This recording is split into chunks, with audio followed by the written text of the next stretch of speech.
We started that October, November, December, all the way up to late February and did that. In some ways, that was the easy part of predicting what would happen. We could see 150,000 Russian troops moving towards Ukraine's border. We saw 30,000 troops move into Belarus. We saw them moving field hospitals. It became very clear that they were preparing for an actual invasion. What came next was harder, because once they went in, you're then now trying to determine in your mind what Putin's plans are. And what we've learned from his behavior is that there is this gap between Russian capabilities and Russian intent. So Russia thought that it could go into Kiev, take over Ukraine within a couple of days. It couldn't do that because it lacked the capacity to do so, and because the Ukrainian forces were so incredibly impressive in their ability to push back against Russian aggression. So Russia had to retreat from that goal, as you know, refocus its attention on eastern Ukraine.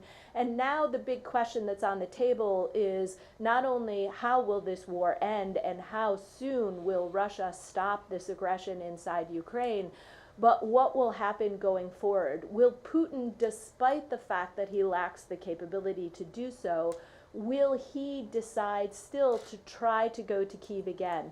This is an open question. I think many of us would like to be able to somehow get into his head to understand what the game plan is, but we are working closely with our allies behind the scenes, with military forces, with our partners in the region, with the Ukrainians themselves, to try and conduct our best assessment of both how the Ukrainians continue to push back on Russian aggression, and then trying to predict what, if anything, the Russians will do moving forward.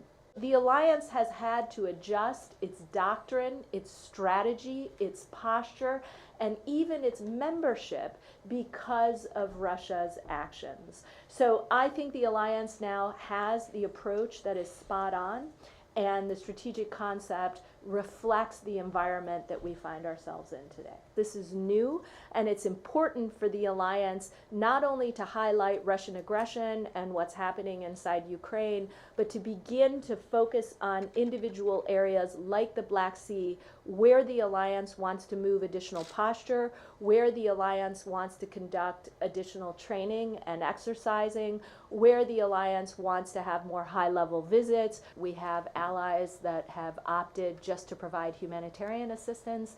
We have allies that are giving economic, financial assistance, and we have many allies that are providing security assistance, lethal support. And certainly some allies are doing all three. What I've been particularly impressed in is how Romania has been handling refugees and the warm welcome that they've given to literally hundreds of thousands. I think it's over 1 million refugees that have come through Romania. We have been deeply grateful for that support, and definitely support Romania's leadership in the alliance to ensure that NATO is supporting Ukraine in this moment, pushing back against Russian aggression.